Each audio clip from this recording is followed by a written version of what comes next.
On voulait terminer avec une start-up. On a eu beaucoup d'entreprises installées, des grands groupes, des grandes organisations. Là, on voulait avoir une start-up pour terminer cette session. On a beaucoup parlé d'Uber, d'Airbnb, de toutes ces sociétés qui sont en train de chambouler les domaines d'activité auxquels elles s'attaquent. On en a peut-être une à vous présenter, une start-up qui s'appelle Upwork. Et je vais faire venir sur scène Vincent Huguet, le CEO et cofondateur de Upwork. On peut l'applaudir. Bonjour. Alors. Bonsoir. Bonsoir. On va parler d'Upwork.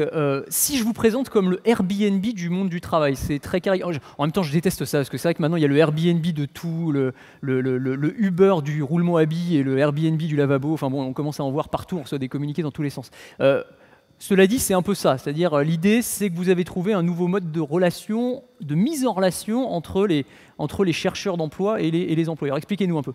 C'est un peu ça, ouais. On aime beaucoup Airbnb, même si on est sur des secteurs complètement différents.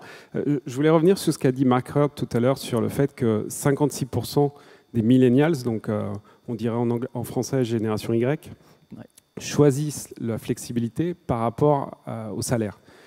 Ça, comment ça se manifeste? Aux États-Unis, en 2020, 40% des actifs, des travailleurs, seront des freelances. Alors, c'est bientôt 2020, c'est dans 5 ans, et aujourd'hui, c'est déjà 35%. En France, en Europe, c'est déjà en train d'arriver. Il y a 9 millions de freelances dans toute l'Europe. Et la question qu'on s'est posée, nous, c'est un besoin pour les entreprises, c'est un besoin pour ces travailleurs freelance, c'est comment on fait la connexion entre les deux. Comment on fait une entreprise si demain ou la semaine prochaine, elle a besoin d'un développeur Java, elle a besoin d'un consultant SEO, elle a besoin d'un graphiste. Donc ces consultants existent et nous, on fait le matching, la rencontre entre ces compétences et les entreprises. Donc en fait, vous êtes une plateforme de mise en relation, il y a un moteur de recherche, je cherche un développeur Java, tac, je regarde les profils, il y a des petites étoiles comme sur eBay pour les profils de vente. Exactement, et c'est là peut-être où la comparaison avec Airbnb est bonne, c'est que finalement on est passé d'un mode, avant on était sur une logique de job board, où on publiait une annonce et on attendait des réponses. Aujourd'hui on veut aller vite, on veut quelqu'un pour demain, pour la semaine prochaine, et c'est un moteur de recherche, et tout de suite on a les profils disponibles, par exemple pour une compétence, je reprends l'exemple du Java sur Paris, et ensuite, on sait à quel tarif jour indicatif ils sont, quelles sont les recommandations, quels ont été les commentaires des clients précédents, et on peut faire un choix et contacter ces personnes très rapidement.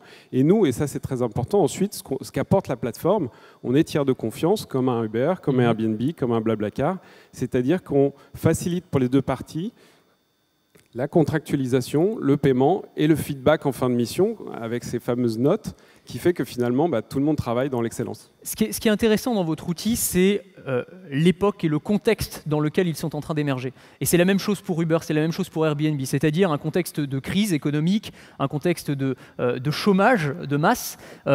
Finalement, le message, c'est n'attends pas un hypothétique inversion de la courbe du chômage, non, crée ton propre emploi. Et c'est ça, en fait, le fil rouge commun de toutes ces entreprises. J'ai l'impression, y compris de la vôtre, c'est vraiment ça, c'est créer ton propre emploi, créer ton propre job.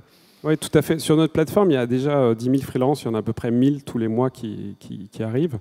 En fait, on a fait un sondage, on se posait cette question. Ce qui est intéressant, c'est qu'il y en a seulement 12% qui nous ont dit « j'ai fait ça par défaut, parce que je ne trouvais pas de job ».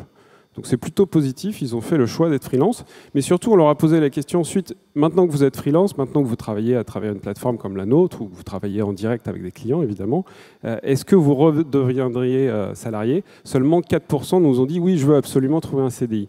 Donc en fait, il y a quelque chose qui s'est passé avec la génération Y, qui à force d'entendre se dire, vous allez enchaîner les stages, les CDD, etc., au lieu de subir une précarité, elle a créé sa flexibilité, elle a créé son entreprise, parce qu'un freelance, c'est une entreprise, c'est une SARL ou c'est un auto-entrepreneur, il y a plein de statuts, mais c'est une entreprise.